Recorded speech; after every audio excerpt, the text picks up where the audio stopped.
नमस्कार दोस्तों, कैसे हैं आप लोग। उम्मीद करती हूँ आप लोग बहुत अच्छे होंगे। दोस्तों, मेरा नाम प्रिया शर्मा है और जैसा कि मैं रोज़ एक नई कहानी के साथ आपसे मिलने आती हूँ, आज फिर एक नई कहानी लेके मैं आपसे मिलने आई हूँ। तो दोस्तों, जैसा कि मैं रोज़ कहती हूँ कि आप मेरे चैनल को सब्सक्राइब कर दीजिएगा, मेरी कहानी को अंत तक देखिएगा, मेरी कहानी को बहुत प्यार दीजिएगा, लाइक कीजिएगा, कमेंट कीजिएगा और बहुत ज़्यादा व्यू कीजिएगा। तो दोस्तों, मैं अपनी कहानी अब शुरू करने जा रही हूँ। उससे पहले आप अगर अभी तक मेरे चैनल को सब्सक्राइब नहीं किए हैं तो प्लीज़ प्लीज़ प्लीज़ आप मेरे चैनल को सब्सक्राइब कर दीजिए, ताकि मैं रोज़ जो कहानी लेके आऊँ वो आप तक पहुँच सके।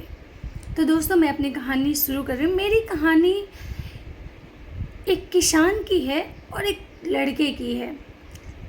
मेरी कहानी स्टार्ट करने से पहले मैं एक चीज़ ज़रूर बताना चाहूँगी आप लोगों को कि दोस्तों, कभी भी आप किसी के भी परिस्थितियाँ, यानी जो भी बुरी परिस्थितियाँ हैं ना, उसका आनंद मत लीजिए, क्योंकि ईश्वर हमें वही देता है जिसमें हम आनंदित होते हैं। तो कभी भी किसी के बुरे समय का मजाक नहीं उड़ाना चाहिए। तो दोस्तों, मैं अपनी कहानी शुरू करती हूँ, आप ध्यान से सुनिएगा।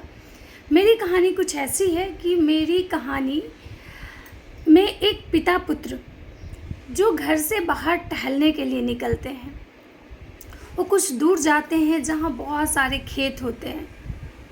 वहाँ पे वो जो लड़का था जो अपने पिता के साथ टहलने गया था, वो देखता है कि एक जूता रखा हुआ है। वो अपने पापा से पूछता है, पापा ये जूते किसके हैं। उसके पापा बोलते हैं, बेटा देखो, यहाँ कोई किसान ही अपना जूता छोड़ के गया होगा, वो अपने खेत में गया होगा और जूता यहीं पे छोड़ दिया होगा। वो बच्चे के दिमाग में एक शैतानी आई। उसको लगा कि अरे वाह, यहाँ तो कोई है नहीं। तो वो बोला, पापा हम ना इसके मज़े लेते हैं। उसके पापा बोले, मज़े लेते हैं मतलब?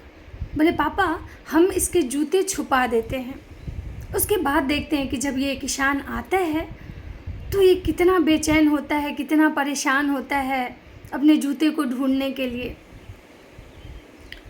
उस बच्चे के जो पापा थे उसको बहुत हैरानी से देख रहे थे।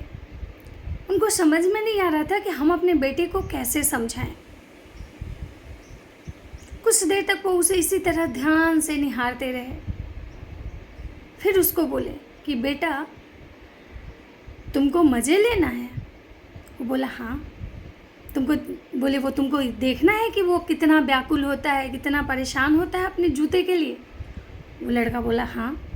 उसके पापा बोले, तो ठीक है, ऐसा करो, मैं तुम्हें अभी दिखाता हूँ कि वो कितना परेशान होता है, कितना मतलब तुमको आनंद आता है उसको देख के। तुम ऐसा करो कि तुम इन दोनों जूते में कुछ कुछ सिक्के भर दो।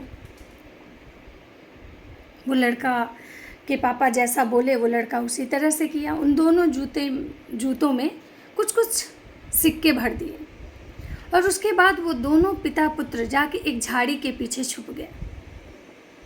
कुछ देर के बाद वहाँ किसान आया।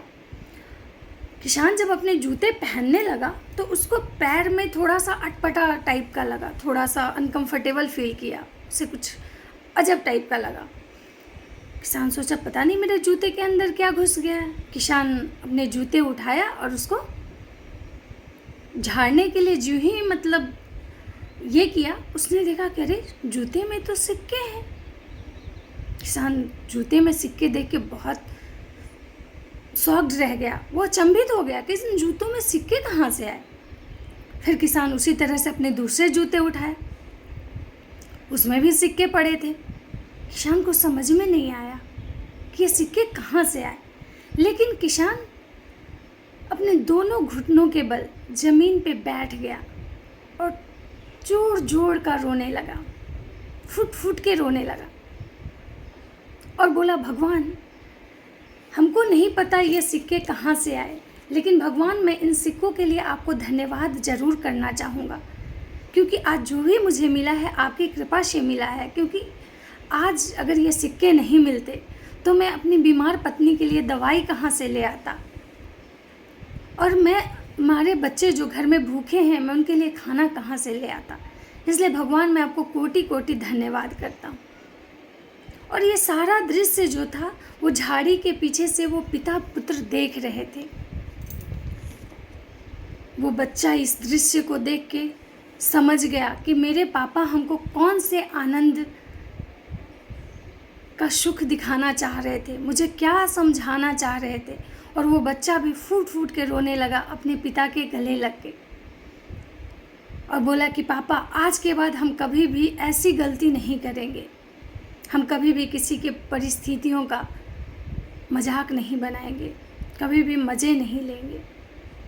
तो दोस्तों, मेरी कहानी से आपको समझ में आ गई होगी कि हम कभी कभी हमें लगता है कि अरे हम तो मजाक कर रहे थे, मेरा इंटेंशन गलत नहीं था।